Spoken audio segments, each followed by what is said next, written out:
आज के समय में अगर बात करें तो मुख्तार अंसारी की बड़ी चर्चा होती है। अतीक अहमद जो मार दिया गया, उसकी भी बड़ी चर्चा होती थी। इनका कभी सामना हुआ? ये कहते हैं कि अलग तरीके के एक बाहुबली थे। निसंदेह श्री प्रकाश शुक्ला खतरनाक भी था और डेयरिंग भी था, डरता भी नहीं था और मुश्किल काम था। एसटीएफ बनी इसी के लिए थी। सर अगर बात करें जैसे अपराधी दुनिया की, तो इसमें असलहों की भूमिका या कैश बड़ा मायने रखता था। मैंने उन लोगों को मुखबिर बनाया जो क्राइम में इंटरेस्ट लेते थे। यूँ तो आईएएस और आईपीएस ऑफिसर्स पर बहुत सारी मूवीज़ और वेब सीरीज़ बनी, मगर पहली बार एक इंस्पेक्टर पर मूवी बन रही है और मूवी उत्तर प्रदेश के इंस्पेक्टर पर है। वो इंस्पेक्टर जिन्होंने उत्तर प्रदेश में और उत्तर प्रदेश के बाहर जो अपराधी पनप रहे थे, उनकी कमर तोड़ने में अहम भूमिका निभाई। 150 से ज़्यादा इनकाउंटर उनके नाम पर है और इनकाउंटर स्पेशलिस्ट भी कहे जाते हैं। मूवी का नाम है इंस्पेक्टर अविनाश। मूवी के हीरो हमारे साथ हैं, बात कर लेते हैं। सर, कितनी बड़ी उपलब्धि मानते हैं इसको? क्योंकि जो आपने किया, जो आपका कर्तव्य था, अब वो पूरी दुनिया देखेगी। अक्सर होता है कि जो पुलिस कॉप्स की जो ड्यूटी होती है, वो लोगों की निगाहों में नहीं आ पाती है। इसको उपलब्धि भी कह सकते हैं, लेकिन एक थोड़ा सा प्राउड भी है कि हाँ भाई, क्योंकि पहले मुझे कोई ऐसा नहीं था कि मुझे मीडिया में आना है या मुझे मेडल या ये सब लेने के लिए मैं ये सब कर रहा हूँ। तो बड़ा साइलेंटली अपना काम करता रहा, लेकिन आज वो थोड़ा सा सामने दिख रहा है। लोगों की शाबाशियाँ भी मिल रही हैं, प्यार भी मिल रहा है, आपका कवरेज भी मिल रहा है, तो खुशी तो है। हाँ, सर तो ये रिटायरमेंट के बाद ये सब चीज़ें मिलना बड़ी बात होती है। हाँ, बड़ा मुश्किल होता है सर। रिटायरमेंट के बाद कहा यह जाता है कि आदमी आपसे मिलने ही चला है तो बड़ी बात बहुत है। बड़ी बात है, लेकिन अब वो सब कुछ हो रहा है, ये प्रभु कृपा है, आप लोगों का प्यार है सब। सर अगर बात करें इस फिल्म की शुरुआत कैसे हुई, क्योंकि उत्तर प्रदेश में सैकड़ों आईपीएस ऑफिसर्स हैं, हजारों इंस्पेक्टर्स हैं जिन्होंने बहुत अहम भूमिका निभाई है। आपको जब ये चुना गया तो आपकी कहानी कैसे डायरेक्टर्स तक पहुंची? डायरेक्टर तक कभी इस उद्देश्य से ना कभी बात होती थी, ना कोई इरादा था। मेरा अक्सर टीम के साथ बॉम्बे आना जाना रहता था। मेरे जितना मैंने यहाँ यूपी में काम किया, लगभग उससे कम नहीं मैंने बॉम्बे में किया। बॉम्बे में मैंने बहुत काम किया, अंडरवर्ल्ड ये वो सब। तो वहाँ आना जाना रहता। तो ये नीरज पाठक जो हैं, ये मेरे छोटे भाई की तरह हैं, परिचित हैं।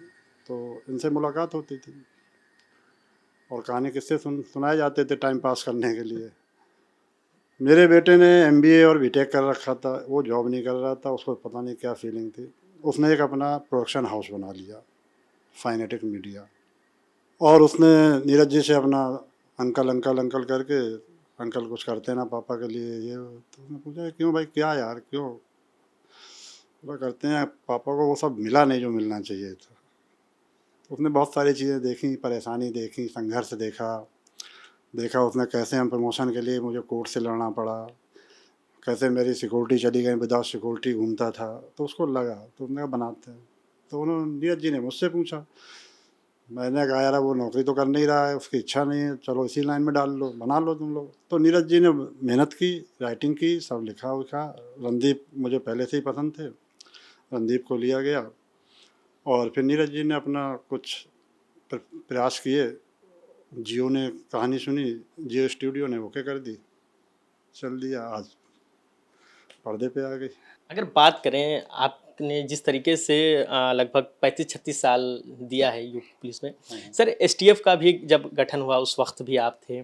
तमाम बड़े बाहुबली जो माफिया थे, चाहे श्री प्रकाश शुक्ला हो या इसके अलावा और भी दूसरे हो, इन लोगों से आपके कई बार आमना सामना हुआ। सर श्री प्रकाश शुक्ला का कहाँ सामना हुआ, कैसे हुआ? क्योंकि उनकी ये एक बड़ा बाहुबली माना जाता था, बड़ा माफिया था, तो अब इसको लोग ज़्यादा सुनना चाहते हैं। निसंदेह श्री प्रकाश शुक्ला खतरनाक भी था और डेयरिंग भी था, डरता भी नहीं था और मुश्किल काम था। एसटीएफ बनी इसी के लिए थी और ऊपर वाले का खेल देखी कि जिन 4-5 लोगों ने कसम खाई थी इसको मारने के लिए, उन्होंने ही मारा लास्ट में। इतने लंबे कार, जबकि पूरा उत्तर प्रदेश लगा हुआ था, दिल्ली सब लगी हुई थी। तो उस समय इसका आतंक बहुत चल रहा था श्री प्रकाश का। मैं तो उस समय लखनऊ में नहीं था, मैं मऊ में मेरी पोस्टिंग थी। तो इस पे एक टीम काम कर रही थी जिसमें सत्येंद्र सिंह पांडे जी, तेवतिया जी, और उसका दिन पे दिन सरेआम एक सलाम देना, ये कर देना, वो मतलब मर्डर ये सब चल रहा था। तो मुझको मऊ से बुलाया गया। उस समय डीआईजी थे यहाँ डॉक्टर कश्मीर सिंह साहब। उन्होंने मुझे बुलाया और बुला के मेरी टीम से परिचय कराया कि बोले अब तुम्हारी प्रॉपर टीम बनी है श्री प्रकाश के लिए।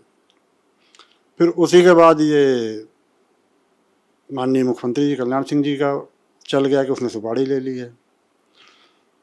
तो एक मीटिंग हुई, उसमें एडीजी अजय राज शर्मा साहब, विक्रम सिंह साहब, ये डिसाइड हुआ कि नहीं एक ऐसा संगठन बनाया जाए और उसको अलग से एक्स्ट्रा पावर दी जाए और फाइनेंशियली मजबूत किया जाए, सुख सुविधाएँ दी जाएँ, उनको फ्री हैंड किया जाए। तो उसको लेके फिर ये स्पेशल टास्क फोर्स एसटीएफ का गठन हुआ। हम ही लोग चूँकि काम कर रहे थे 5-6 लोग, हम लोगों की पोस्टिंग हो गई। हम लोगों के एसएसपी अरुण कुमार झा साहब हो गए और काम शुरू हो गया। फिर धीरे धीरे पहले एसटीएफ में क्या था, अब मुझे थोड़ा सा लगता है कि कुछ पोस्टिंग पार्किंग जोन तरह की हो रही हैं, मुझे लगता है, मेरा है, हो सकता है मैं गलत हूँ।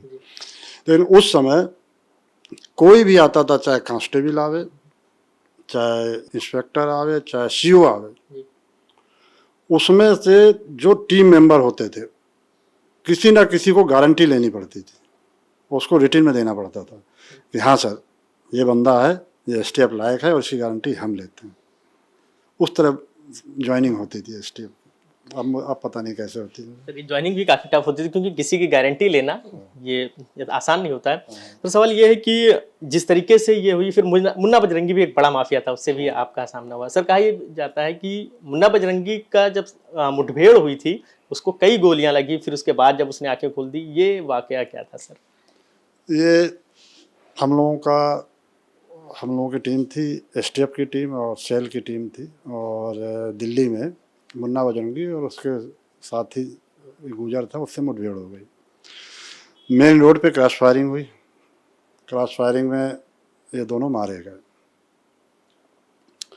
मारने के बाद चूँकि मेन रोड पे था, ट्रैफिक प्रॉब्लम थी, ये था, तो ये था जितनी जल्दी डेड बॉडी यहाँ से हटा लेंगे उतनी जल्दी नॉर्मल हो जाएगी। कोई मैं और तेवतिया जी दोनों की डेड बॉडी लेके हॉस्पिटल गए, मुझे हॉस्पिटल का नाम नहीं याद आ रहा। हॉस्पिटल गए, वहाँ मोर्चरी में डेड बॉडी रखी, उसको लॉक करवाया चौकीदार से कि पोस्टमार्टम या तो रात में होगा या अगले दिन सुबह होगा, और करके वापस आ गए। 15-20 मिनट बाद मैसेज आया आप लोगों के मीडिया के माध्यम से, जो अभी तक हम लोगों को हीरो बनाए हुए थी 20 मिनट बाद उन्होंने हमारा क्या बनाया होगा आप समझ सकते हैं कि मुन्ना बजरंगी तो जिंदा हो गया। फर्जी मुठभेड़ बताई गई थी, मतलब जो भी था। हम लोग वापस भाग के देखा तो मुन्ना बजरंगी वार्ड में, और उसको ग्लूकोज चढ़ रहा। साला खुद में बड़ी शर्म लग रही थी कि कहाँ चूक हो गई है। नीचे आए, चौकीदार से पूछा क्या भाई कैसे हुआ, क्या है? तो उसने बताया सर आप लोग गए, उसके बाद 2 डॉक्टर आए जूनियर, उन्होंने पूछा क्या है, मैंने बताया इनकाउंटर की डेड बॉडी है। बोले हमको भी दिखाओ। और सर वो इसमें पता नहीं क्या KLPD करते रहे, इधर से उधर पलटते रहे उल्टे सीधे 5 मिनट तक। और उसी समय ये जिसको मुन्ना कह रहे हैं आप, इसने एक हल्की सी हिचकी ली, वह डॉक्टरों ने शोर मचा दिया, उसको उठा के लेके बाहर ले गए और वहाँ ग्लूकोज चढ़ा दिया। और फिर यही हुआ कि भाई अब कहीं ना कहीं चूक हुई है, या आप एक दूसरी बात समझ लीजिए, जिसको ऊपर वाला चाहता है उसी का कुछ बिगड़ सकता है, जिसको नहीं चाहता उसका कुछ। लगभग क्योंकि 11 गोलियां लगी थी, जो पता चला था, जो डिटेल्स आई थी बाद में, 11 गोलियों के बाद भी जिंदा रहना है, क्या बड़ी बात। खैर सर अगर बात करें आपके, मतलब जब इस सारी चीज़ें इनकाउंटर्स होते हैं, अखबारों में भी छपता है, फैमिली से कभी वाइफ ने या बच्चों ने कहा इतना खतरनाक काम करते हैं, क्योंकि जाहिर सी बात है जान का जोखिम हर वक्त रहता है, बंदूक की नोक पर रहते हैं। वो किसी को भी अच्छा नहीं लगता था। जब मेरे पिताजी को नहीं अच्छा लगता था तो बीवी बच्चों को कैसे अच्छा लगेगा। लेकिन एक दिमाग में जुनून चढ़ा हुआ था, जो ठान लिया करना है वो चाहे जैसे करना हो, तो रहता था। फिर बाद में मौका मिलता था तो पॉलिश भी करते थे मैनेज भी करते थे, तो तनाव तो रहता था घर पे। हाँ सर, मुंबई की क्राइम ब्रांच भी काफ़ी ज़्यादा एक्टिव रहती है और एक अलग तरीके के एकदम जो है संगठन माना जाता है। वहाँ के लोग आपको गुरुजी कहते हैं, क्या कारण? ये देखिए ये उनका प्यार है, और बॉम्बे पुलिस का काम करने का अपना तरीका है और इसीलिए वो वर्ल्ड फेम है। दरअसल होता क्या था कि मेरा बॉम्बे बहुत आना जाना रहता था काम के सिलसिले में, और क्योंकि मुझे थोड़ा अंडरवर्ल्ड में ज़्यादा इंटरेस्ट था, मुझे ज़्यादा ही घुसने का मन करता था उसमें, तो मैं वहाँ से बॉम्बे से और यूपी दोनों को खबरी और इनसे कनेक्ट करके मैं वहाँ की सब निकाल के लाता था। तो मेरे साथ जो टीम जाती थी, जिनको मैं सिखाता था, देखो ऐसे करो बेटा, ऐसे करो ऐसे करो, तो वो लोग अपने आप ही गुरु गुरु बोलने लगे, यार गुरुजी के साथ रहेंगे तो ये सीख जाएंगे, ये करेंगे वो करेंगे। और वो जब बॉम्बे जाते थे वो फिर वहाँ के स्टाफ से बात करते थे, गुरुजी ने ये बोला था, गुरुजी ने ऐसे कहा था, गुरुजी ने वो कर दिया था, गुरुजी ने ऐसा किया था, तो वहाँ का स्टाफ गुरुजी बोलने लगा। फिर जो मेरे साथ के लोग थे, सीनियर लोग थे, वो मजाक मजाक में आइए गुरुजी चलने लगा, और वो धीरे धीरे वो पब्लिक में चला गया, पब्लिक से चलते चलते ये फैल गया, ये और कुछ नहीं। क्राइम ब्रांच के गुरुजी हो गए। नहीं, क्राइम ब्रांच के नहीं, वहाँ के जो आपके साथी थे, जो आपको प्यार लुटाते थे। बॉम्बे में अपने सब प्यार से बोलते हैं, मैं कोई ऐसा गुरु नहीं हूँ। जी। आज के समय में अगर बात करें तो मुख्तार अंसारी की बड़ी चर्चा होती है, अतीक अहमद जो मार दिया गया उसकी भी बड़ी चर्चा होती थी। इनका कभी सामना हुआ? ये कहते हैं कि अलग तरीके का एक बाहुबली थे। ठीक है, नाम तो है ही भाई, बाहुबली और उनका टेरर ये सब रहा है, लेकिन आप अपना काम करिए, कहानी बनने के चक्कर में मत रहिए, है ना। मैंने खूब काम किया इन लोगों के ऊपर, मेरा रिकॉर्ड बता देगा, खूब किया, लेकिन मैं कहानी नहीं बनने दी अपने आप को कभी। ये था। खैर सर, आखिरी में चलते चलते रणदीप हुड्डा ने इसमें अभिनय किया है। हमने जब उसको देखा, उनके स्पेशली जब पहले ट्रेलर को देखा तो लगा कि हाँ बहुत अलग तरीके का इसमें किरदार दिखाया है, बाबा का भक्त भी दिखाया है उनको। आपको लगा क्या रणदीप हुड्डा जी परफेक्ट थे, या क्योंकि अक्सर जब पुलिस ऑफिसर्स की बात होती है तो जॉन अब्राहम या ऋतिक रोशन का भी नाम आता है? नहीं, ऐसा नहीं है, रणदीप ने पहले भी पुलिस अफसर की बहुत काम किए हैं, और रणदीप ने पहले इस चीज़ को करने से मना कर दिया था। उसने बोला था कि मैं पुलिस अफसर का बहुत रोल कर चुका हूँ, मुझे नहीं।